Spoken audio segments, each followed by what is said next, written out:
when you're talking to individuals or you yourself are trying to figure out what goals to set for your job, do you have a viewpoint? Do you have a clarity about what it is that you want to do? So this motivation conversation, what we start off with is just looking at what are the questions you can ask yourself or ask your team, direct reports, about what have been their experiences that have set them up and either to be disengaged, to be engaged. What expectations do they have in terms of support?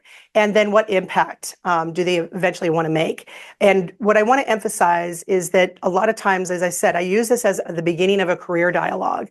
And I want to emphasize the word dialogue because a lot of times it's the talk ad or it's very transactional, but it doesn't tend to get digested by individuals in terms of it now means to me what it means to you.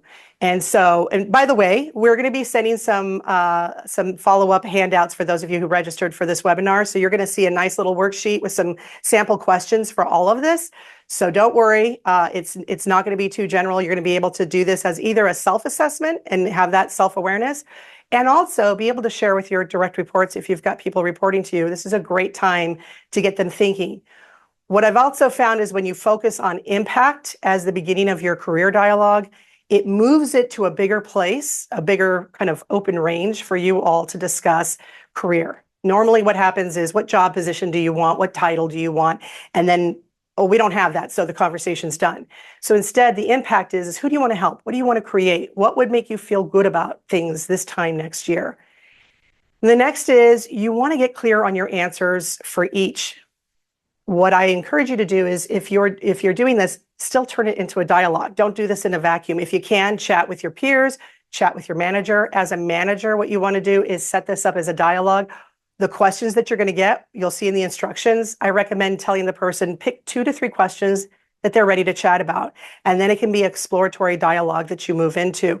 You're helping to build self-awareness, but also other awareness. And then that way you can start to see where are there gaps and expectations? Where do we need to get on the same page? And then discuss with your manager. Now, here's the thing. If you are the individual trying to do this, take the time to get clear on it. What's great is when you go to your manager and go, here's the things that I'm starting to realize I'm interested in my career, what sets me up for success, what doesn't. You should be inviting them into a collaborative dialogue. This is a lot easier than what I've seen a lot of people do where they go, how do I tell this person that it's time for a promotion or a raise? I'm like, well, by that point, you're going in and you're just demanding something. But if you start discussing it with them, what happens is a dialogue that has far-reaching implications. So it's not just, am I going to get a promotion? Am I going to get a raise? It's also, how does this impact the goals that I set for myself this year? If you're a team leader or a department leader, if you're doing this with each of your individuals, you're also going to start to see some themes that you could talk to your manager about. Oh, I'm starting to notice we've got some development themes that we might need to budget for, or I'm realizing that the skills that we have aren't going to match to the business goals that you've set for us. Once again, you're having a dialogue about where is there alignment, where is there not alignment. The sooner you can start having this dialogue, the sooner that you start to get to a resolution.